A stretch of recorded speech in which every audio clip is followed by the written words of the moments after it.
Hey everyone, hello and welcome to the new video. आज की video में मैं पहले कुछ बोलूं उससे पहले थोड़ा सा आप ही को गड़बड़ लगेगा कि सर आपने बोला था टेस्ट होगा। टेस्ट के तुरंत बाद आप चैप्टर 11 शुरू कर दोगे। ये चैप्टर 1 क्या कर रहा है? अभी तक ख़त्म नहीं हुआ क्या? ये ख़त्म तो हो गया है चैप्टर नंबर 1, लेकिन मैं आपको कुछ याद दिलाना चाहता हूँ। मैंने जब लेक्चर 0 बोला लिया था तो मैंने आपसे कुछ चीज़ें बोली थी कि हम क्या क्या करेंगे इस ऑडिट सब्जेक्ट को, जो इसकी मेन प्रॉब्लम है सॉरी, क्या रिटेन करना, वो चीज़ कैसे टैकल करेंगे। टेस्ट हमारे 2 तरह के नोट्स रहेंगे, क्लास नोट्स और स्मार्ट नोट्स, और क्वेश्चन प्रैक्टिस। जी नोट्स तो हो गए, बना लिए हमने, आपके देख के नोट्स हमने भी बना लिए। टेस्ट आप कल ले ही रहे हो। एक चीज़ रह गई जी, क्वेश्चन प्रैक्टिस। 2 क्वेश्चन की प्रैक्टिस हुई है अभी तक केवल, उससे तो काम बनने नहीं वाला, और वो भी बिल्कुल बच्चों वाले क्वेश्चन। आज हम क्या करने वाले हैं, बड़ों वाले क्वेश्चन जैसे एग्ज़ाम में आ सकते हैं और उससे भी एक लेवल ऊपर के क्वेश्चन हम डिस्कस करने वाले हैं। साथ ही साथ मैंने लेक्चर नंबर 3 पार्ट ए में एक क्वेश्चन होमवर्क में दिया था, जिसका सॉल्यूशन मैंने आपको अभी तक नहीं दिया है। तो मैं बता देता हूँ, मैं वो चीज़ भूला नहीं हूँ। वो चीज़ मैंने इस वाले लेक्चर में इंक्लूड करनी थी, और इस लेक्चर में सबसे लास्ट में वो वाला क्वेश्चन हम उठाएंगे, क्योंकि वो क्वेश्चन थोड़ा सा आईसीआई की स्टडी मॉड्यूल और आरटीपी एमटीपी से एक लेवल ऊपर की चीज़ है। टफ वो भी नहीं है, समझ वो भी आएगा आपको। उससे थोड़ा हट के चीज़ें हैं, वो चीज़ उस तरीके से नहीं पूछी गई आज। तो चलिए शुरू करते हैं।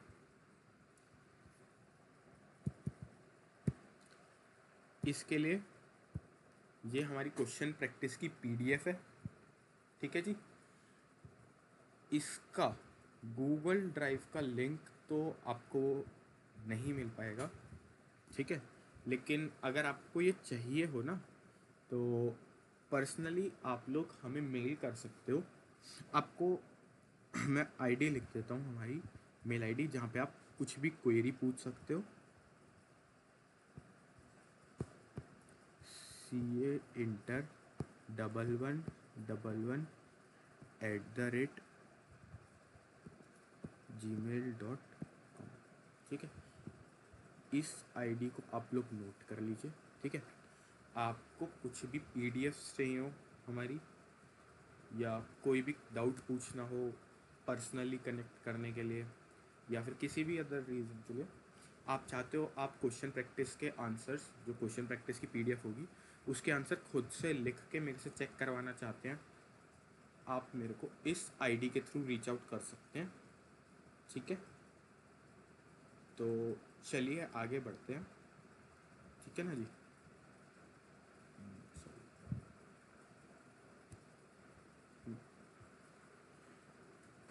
ये 5 क्वेश्चन है। ये 5 क्वेश्चन मैंने कहाँ से उठाया मैं बता देता हूँ। ये तो जी क्वेश्चन मेरा अपना बनाया हुआ है। क्वेश्चन 3 ये मिस प्रिंटिंग है, ठीक है ना। पहला क्वेश्चन मेरा अपना बनाया हुआ है, जो कि आपसे मैंने पूछा था लेक्चर 3 पार्ट बी में। इसको हम बिल्कुल एंड में उठाएंगे। ये वाला क्वेश्चन अपना आरटीपी का क्वेश्चन है, ठीक है जी। पास्ट ईयर पेपर का, और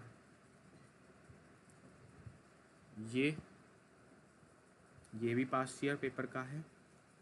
ये हमारा स्टडी मॉड्यूल का क्वेश्चन है। ये थोड़ा अच्छा क्वेश्चन है, हट के क्वेश्चन है, इस चीज़ के बारे में भी डिस्कस करेंगे। सबसे पहले क्वेश्चन नंबर 2 से शुरू करें। क्वेश्चन 1 मैं नहीं उठा रहा हूँ अभी, वो मैं बिल्कुल लास्ट में उठाऊंगा, ठीक है ना। क्वेश्चन नंबर 2 क्या है, एक बार आप लोग पॉज करके 2 मिनट मेरे को रीड कर लीजिए अपने आप, एक अंडरस्टैंडिंग निकालिए, फिर मैं रीड करूँगा, मेरे साथ आपको रीड करवाऊँगा। और बहुत बच्चों वाला क्वेश्चन है, बस घुमा फिरा के पूछो, ठीक है? तो एक बार पॉज करके पढ़ लीजिए। चलिए अब हम लोग पढ़ते हैं साथ में। Question number 2, M Motors is a leading Indian automobile manufacturer with many offering across commercial and passenger electric vehicles. ठीक है जी, इलेक्ट्रिक व्हीकल्स बनाते हैं, ओके जी। The company is pioneering India's electric vehicle transition and enjoys considerable advantage in one of the fastest growing automotive markets. Electric vehicles पे आजकल लोग बहुत switch कर रहे हैं, उसको ये एंजॉय कर रहे हैं, वो पोजीशन इनके लिए फेवरेबल है, ठीक है। GR and Associates have been appointed as its state auditor for the financial year 22-23. Okay. J&K are newly appointed audit assistant है वो in the firm and are part of engagement team constituted for the purpose of audit of M Motors Limited. देखिए मैं एक चीज बता देता हूँ,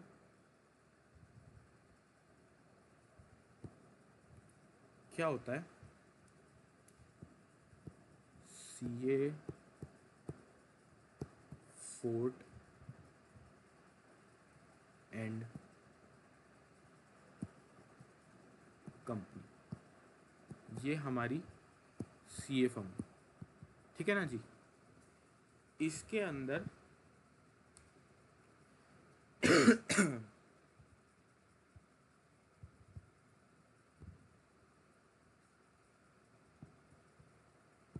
ये 3 जने हैं जो कि पार्टनर है, ये है P1, ये है P2, ये है P3, ठीक है ना जी।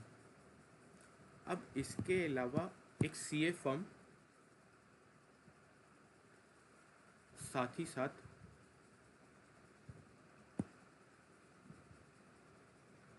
आर्टिकल्स हायर करती है ना जी।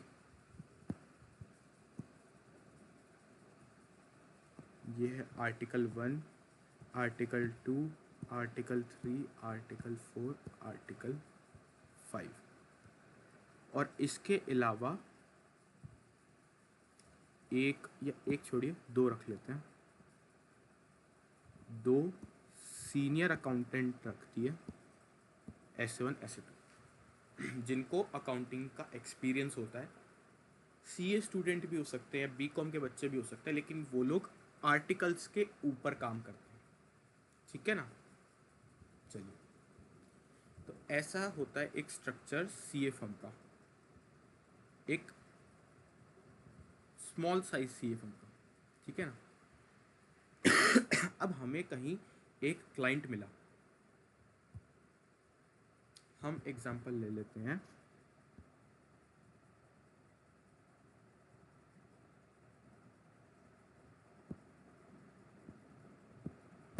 बाटा और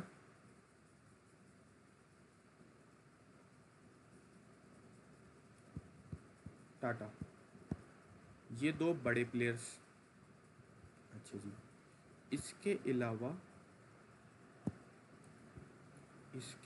जी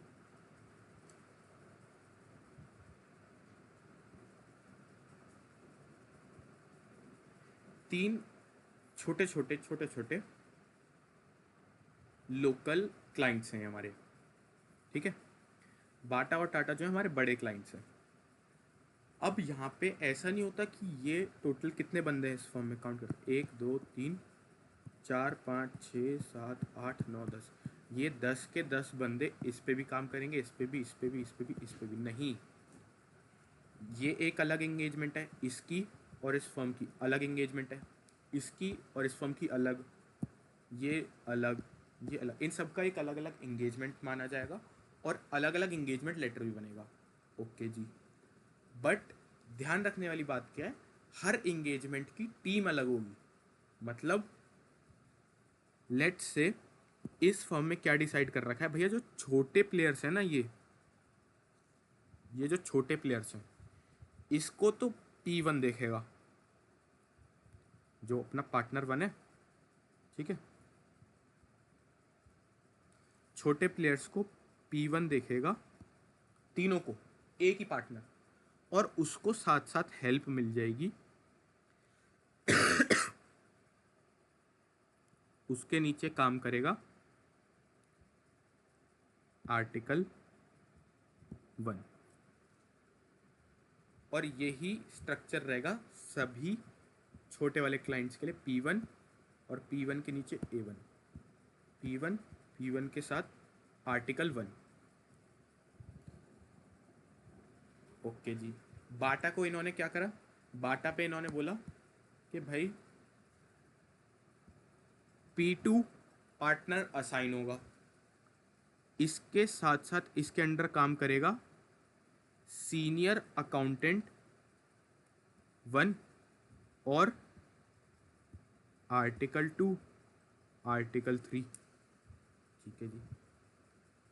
टाटा में पार्टनर 3, उसके नीचे सीनियर अकाउंटेंट 2 और आर्टिकल नंबर 4, आर्टिकल नंबर 5, ठीक है जी।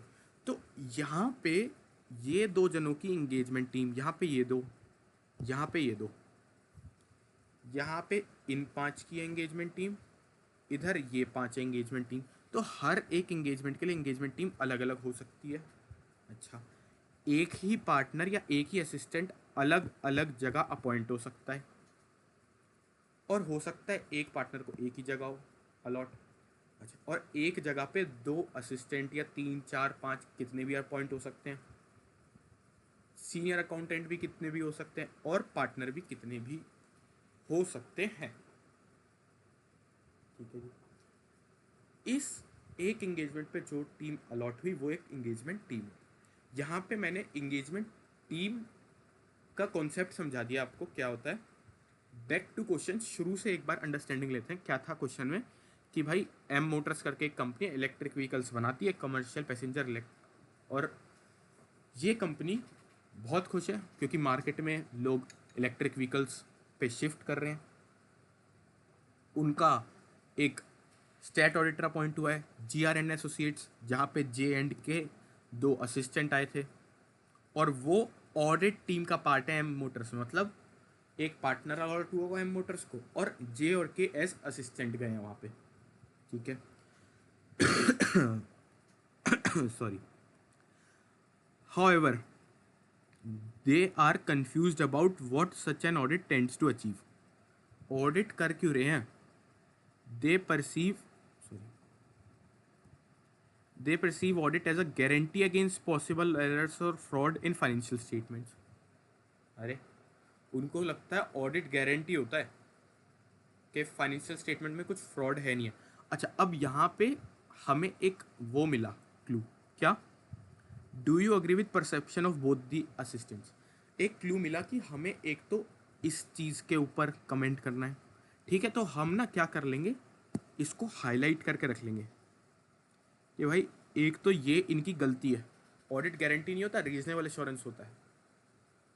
एक तो ये इनकी गलती है, इस चीज़ को हम, सही बात क्या है, हम ये चीज़ लिखेंगे, सही बात क्या है, हम बताएंगे कि इनका परसेप्शन गलत है, गलत सोच रहे। Okay, in this context outline objectives of an independent auditor, audit conducted in accordance with essays.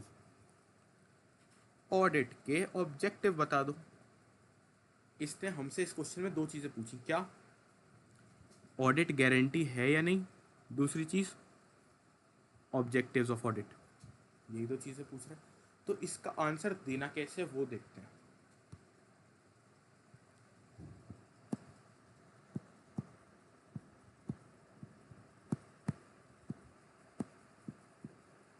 नहीं, 1 नहीं, क्वेश्चन नंबर 2 का आंसर है ना।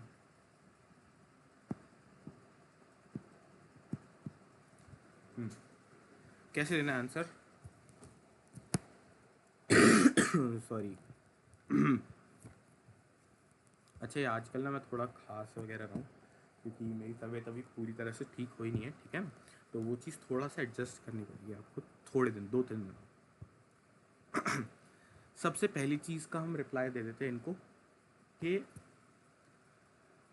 ऑब्जेक्टिव्स क्या लिखेंगे, एज पर ऐसे, ऐसे कौन सा, ऐसे 200, एज पर ऐसे 200 दो ऑब्जेक्टिव होते हैं, वो दोनों ऑब्जेक्टिव यहाँ पे लिख देंगे। अच्छा, ऑब्जेक्टिव वाला आंसर तो मैंने लिखना बताया भी था ना, अगर आपको याद हो, ऑब्जेक्टिव वाला आंसर मैंने लिखना बताया है, दिखा देता हूँ, लेक्चर नंबर 2 में बताया है। लेक्चर 1 में मैंने उसके ऊपर क्वेश्चन दिया था आप लोगों को, और लेक्चर 2 में मैंने आपको बताया था।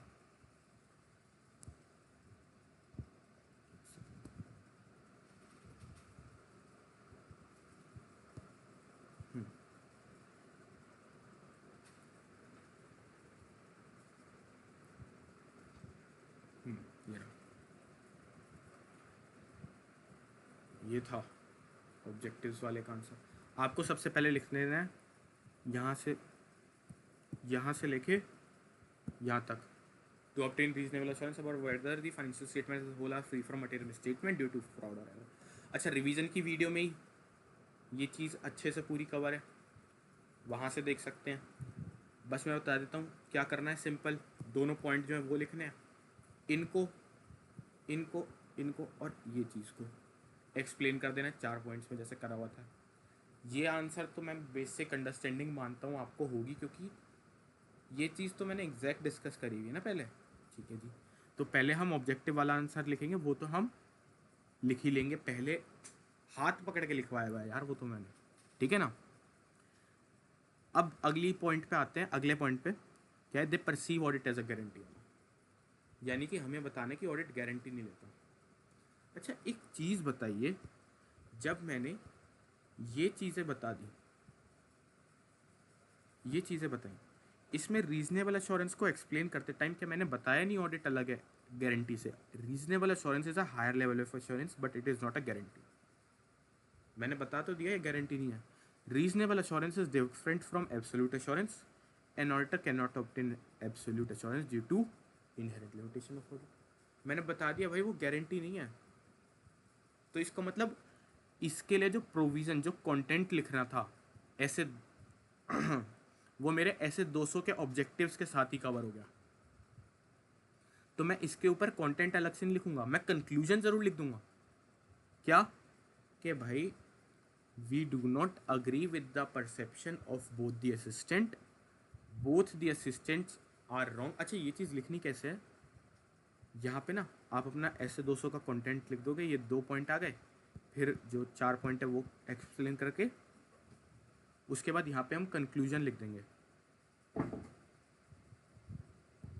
कंक्लूजन करके हेडिंग डालेंगे, इसको अंडरलाइन कर देंगे, और फिर इसके आगे लिखेंगे that we do not agree with the perception of assistant J and K as audit is not a guarantee against possible errors और fraud in financial statement, audit provides mere reasonable assurance that financial statements are free from material misstatement। कोई दिक्कत नहीं, दिक्कत हो आप comment कर सकते हैं, ठीक है, कमेंट नहीं तो पर्सनल रीच आउट कर लीजिए मेल के थ्रू। हाँ, बस मेल के लिए मैं एक चीज़ पहले भी बोल चुका हूँ, मे बी आपका मेल थोड़ा नीचे चला जाए, इस वजह से आप एक कमेंट डाल दीजिएगा, सर एक बार मेल चेक कर लीजिए, अगर आपका मैं 1-2 दिन में रिप्लाई नहीं करता हूँ तब कमेंट कर सकते हैं। नेक्स्ट क्वेश्चन पे चलते हैं। You have recently joined an audit firm as an articled clerk. Article हो आप, क्लर्क की जॉब मिली है, क्लरिकल वर्क ही मिलता है जनरली आर्टिकल्स को शुरू में, in accordance with ICAI regulations, ठीक है जी, ICAI की रेगुलेशंस के according. Your senior informs you that audit of financial statement is performed in accordance with SAs. बहुत यूनिक बात बता दी यार उसने, इतनी खास इन्फॉर्मेशन को तो मैं छिपा के रखूँगा, सीक्रेट, हमारे फ़ोन के लॉग फोल्डर में लिखेंगे इस चीज़ को। भाई मैं क्या क्वेश्चन बना रहा है यार, क्वेश्चन बनाने वाला भी, जो बंदा आर्टिकलशिप कर रहा है, ठीक है, वो ग्रुप 2 करके ही क्या होगा ना, ग्रुप 2 में उसने ऑडिट का पेपर दिया ही होगा ना। जो बच्चा ऑडिट का पेपर पास करके ग्रुप 2 पास करके आर्टिकल बनाए, उसको स्टैंडर्ड्स ऑन ऑडिट के अकॉर्डिंग ऑडिट होता है, ये चीज़ नहीं पता होगी। खैर, भला हो तेरा क्वेश्चन बनाने वाले, किसी को बदुआ दे के नहीं चलते अपन, ठीक है ना। What is need of standards on audit, वाह, एक बार क्लैपिंग हो जाए। इतनी बड़ी राम कथा बनाई, 3 लाइनें पढ़वाई, एंड में जाके what is need of standards on auditing, ये सीधा पूछ लेते। नहीं, टाइम भी तो वेस्ट करना है ना बच्चे का एग्जाम में, थोड़ा होपलेस होना चाहिए बच्चा। क्या होती है ऑडिट की नीड्स, क्यों चाहिए ऑडिट, एक बार आप 2 मिनट लगा के खुद याद करके देखो। एग्जैक्ट यही हेडिंग का टॉपिक है जो हमने करा हुआ है। अगर आपको नहीं याद आ रहा, वैसे तो रिवीजन लेक्चर के बाद अगर आप ये देख रहे हैं तो याद हो जाना चाहिए आपको, बट मैं याद दिला देता हूँ। 2 पॉइंट तो सिमिलर थे, एक अलग था, टोटल 5 पॉइंट थे। पहला 2 पेयर सिमिलर पॉइंट्स का था कि भाई ग्लोबल बेंचमार्क्स के अकॉर्डिंग करना, और uniformity, maintain uniformity among all the audits performed by the auditor। एक क्वालिटी ऑफ FR इम्प्रूव करना, और क्वालिटी ऑफ ऑडिट एनहेंस करना। वैसे तो वहाँ पे वर्ड जो था वो एंश्योर था, बट आप एनहेंस लिख दो, क्वालिटी बढ़ती ही है ऑडिट की, ठीक है। 5वां अलग पॉइंट जो था वो था कि जो हमारे प्रोफेशनल अकाउंटेंट होते हैं उनको professional knowledge and skill provide करते हैं स्टैंडर्ड्स। 5 पॉइंट थे, 5 पॉइंट लिख देंगे, 4 मार्क्स अंदर। चलो जी, फिर नेक्स्ट क्वेश्चन है, KST limited is engaged in manufacturing business. It appoints CAT to provide it an assurance report on its financial statement prepared on the basis of historical financial information। अच्छा, अब एक चीज़ याद करो, जैसा मैंने ऑडिट में पढ़ाया था कि हिस्टोरिकल फाइनेंशियल इन्फॉर्मेशन जो होती है उससे रिलेटेड 2 चीज़ें होती हैं। मतलब हिस्टोरिकल फाइनेंशियल इन्फॉर्मेशन पे हम 2 चीज़ें कर सकते हैं, सबसे पहला ऑडिट, दूसरा रिव्यू। 2 चीज़ें परफॉर्म कर सकते हैं उनके ऊपर हम, यानी कि यहाँ पे बात ऑडिट या रिव्यू में से किसी एक चीज़ की हो रही है। जो एश्योरेंस यहाँ पे प्रोवाइड करी जा रही है वो या तो ऑडिट है या फिर रिव्यू है। चलो जी, the characteristic of such engagement is that it involves gathering sufficient appropriate evidence. Sufficient appropriate evidence, sufficient appropriate evidence, एक बार मैं यहाँ ले चलता हूँ। ऑडिट और रिव्यू में से किसी एक चीज़ की बात हो रही है।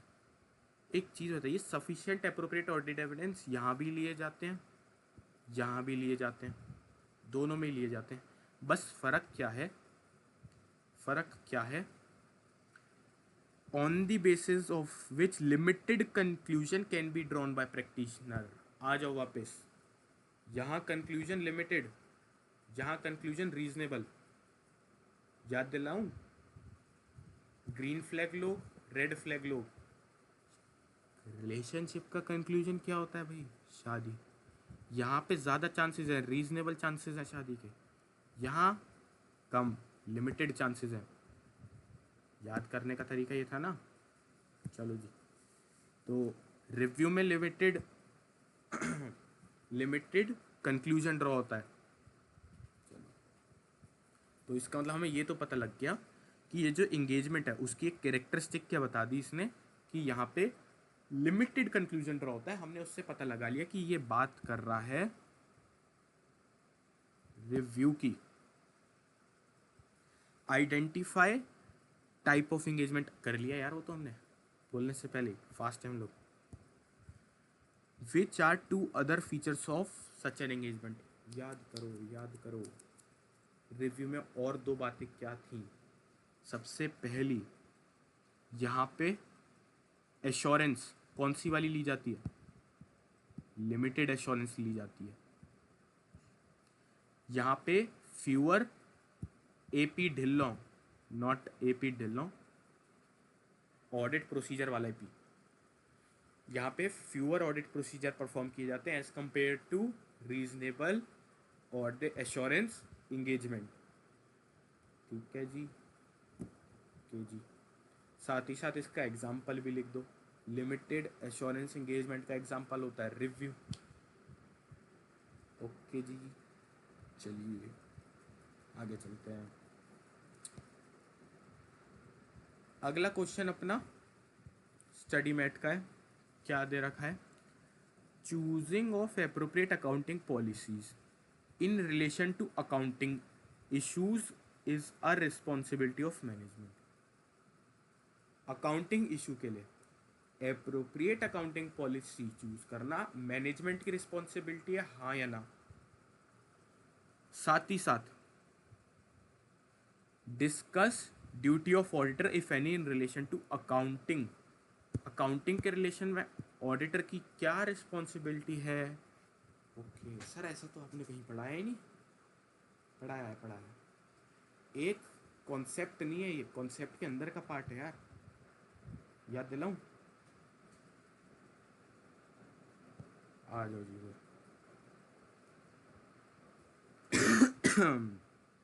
हम्म, इधर देखो जी। Proper disclosure of financial information वाले पॉइंट में मैंने बताया था मैनेजमेंट प्रिपेयर करती है फाइनेंशियल स्टेटमेंट्स, ठीक है जी। फिर उसके लिए उसको लेने पड़ते हैं जजमेंट। किस चीज़ के बारे में? अकाउंटिंग पॉलिसी के बारे में। उसका काम है जजमेंट लेना, इंटरनल कंट्रोल बनाना। लेकिन लेकिन ऑडिटर का काम है केवल इवेल्युएट करना। क्या? अकाउंटिंग पॉलिसी के सिलेक्शन और कंसिस्टेंट एप्लीकेशन। यानी कि हम लिखेंगे choosing of appropriate accounting policy in relation to accounting issues is a responsibility of management. इस स्टेटमेंट से हम बिल्कुल अग्री करते हैं, ये चूज करना मैनेजमेंट की ही रिस्पॉन्सिबिलिटी है। बस ऑडिटर की रिस्पॉन्सिबिलिटी कितनी है? इन अकाउंटिंग पॉलिसी के सिलेक्शन एंड कंसिस्टेंट एप्लीकेशन को क्या करना? इवेल्युएट करना। That's it. स्टडी मैट खोल के देखोगे, लास्ट का क्वेश्चन आएगा ये, तो उसमें भी नहीं, लास्ट का नहीं, सॉरी, फर्स्ट क्वेश्चन है ये स्टडी मैट में, जहाँ तक मुझे याद है।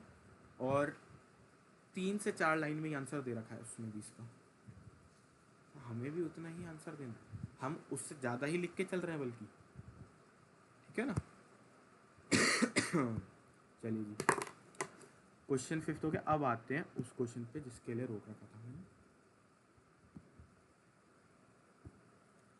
CAX was appointed as an auditor in Flex private limited. Okay जी, अपॉइंट कर दिया था, ठीक है जी।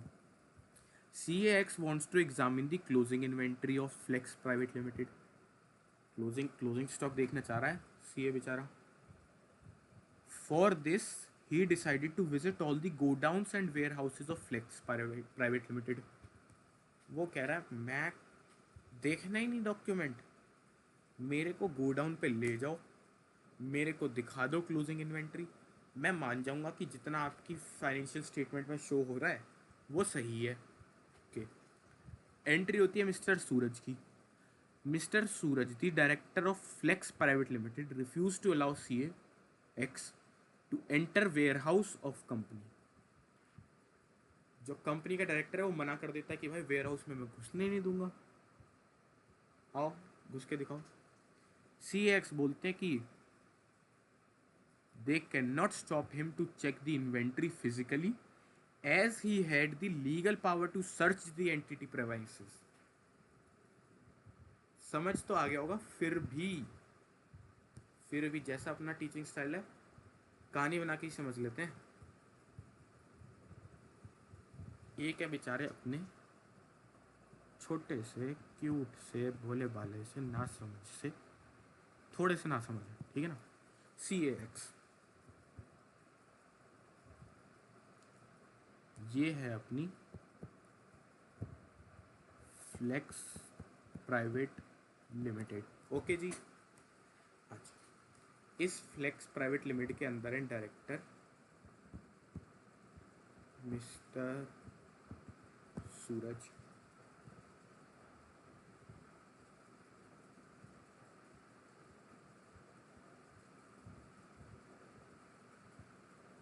ये है अपना फ्लेक्स प्राइवेट लिमिटेड का गोडाउन।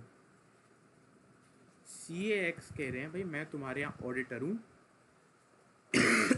सॉरी, मैं क्लोजिंग स्टॉक इवेल्युएट करना चाहता हूँ, चेक करना चाहता हूँ फिजिकली जाके कि भाई तुमने अगर 10 लाख दिखाया या 5 लाख दिखाया, जितना भी दिखाया, सच में उतना क्लोजिंग स्टॉक तुम पे है नहीं है। मैं क्या करूँगा, मैं गो डाउन जाऊँगा, देखूँगा, काउंटिंग करूँगा, ऊपर से देख के आइडिया लगा लूँगा। मिस्टर सूरज कहते हैं ना ना मुन्ना ना, नहीं अंदर नहीं आना। CAX बोलते हैं तुम्हारी ऐसी की तैसी, मेरे पे लीगल पावर, मैं हूँ fifth pillar of Indian constitution. Fourth media होता है, 3 तो अपनी वही जुडिशरी, लेजिस्लेचर, पार्लियामेंट, फिफ्थ ये बन गए चार्टेड अकाउंटेंट्स, फोर्थ मीडिया होती है। तो ये फिफ्थ पिलर मान के भाई हम पे तो लीगल पावर है, हम तो देखेंगे, हम तो गो डाउन में जाएंगे। एक चीज बताओ, ये करने क्या आया था? क्या ये यहाँ पे इन्वेस्टिगेशन करने आया है या ये यहाँ पे ऑडिट करने आया है? बताओ। ये यहाँ पे ऑडिट करने आया है, नॉट इन्वेस्टिगेशन। एक चीज़ मैं याद दिला देता हूँ आप सभी को कि ये जो लीगल पावर्स होती हैं वो होती हैं इन्वेस्टिगेशन में, यानी कि यहाँ पे हमें कमेंट करना है ऑन कंटेम्पलेशन ऑफ CAX। ये जो कंटेम्पलेशन है, ये जो समझ रहे हैं कि भाई लीगल पावर इनके पास टू सर्च, गलत समझ रहे हो भैया। चलो गलत तो समझ रहे हैं सर, ये हम इसको एग्ज़ाम में कैसे लिखेंगे? हम भी ये लिख दें गलत समझ रहे हो भैया? नहीं ना। कैसे लिखना है सर फिर हमें?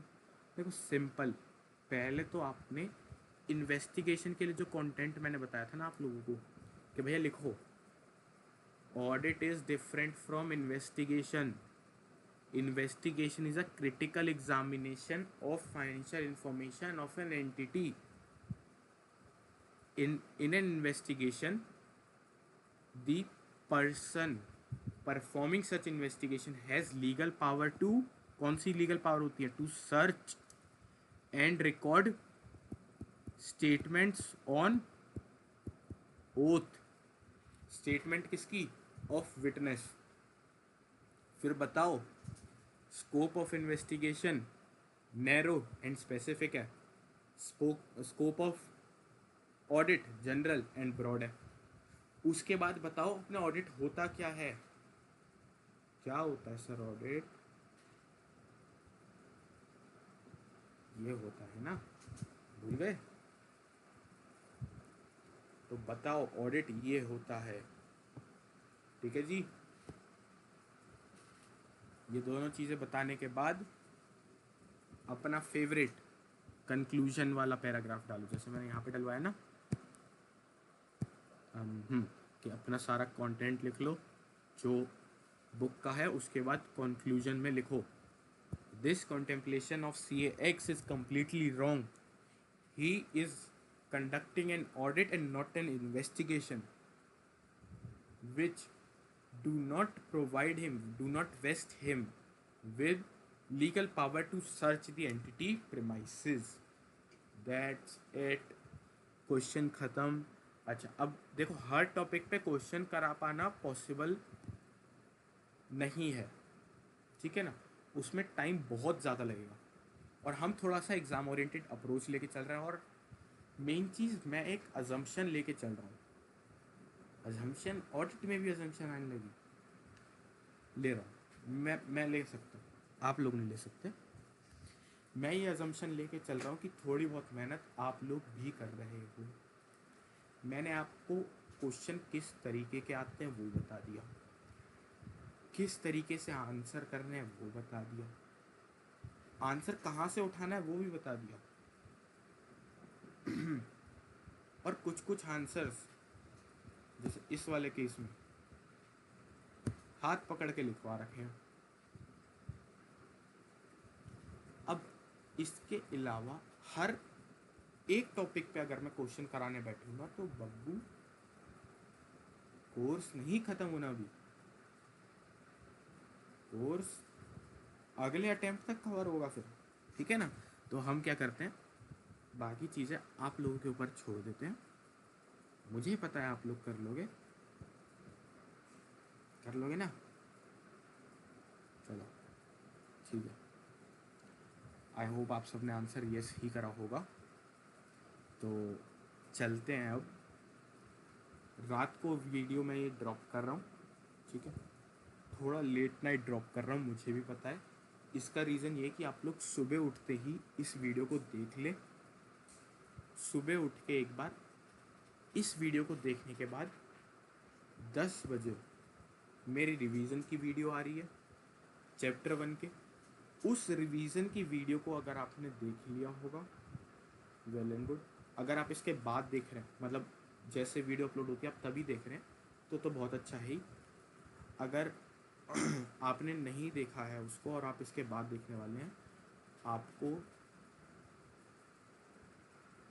बेस्ट ऑफ लक, क्योंकि उसी वीडियो में मैंने टेस्ट की अनाउंसमेंट कर रखी है 10 बजे, और टेस्ट जो है आपका वो है 12 बजे, ठीक है जी. तो bye, thank you so much for joining and ऐसी मेहनत करते रहिए. See you at 10 AM.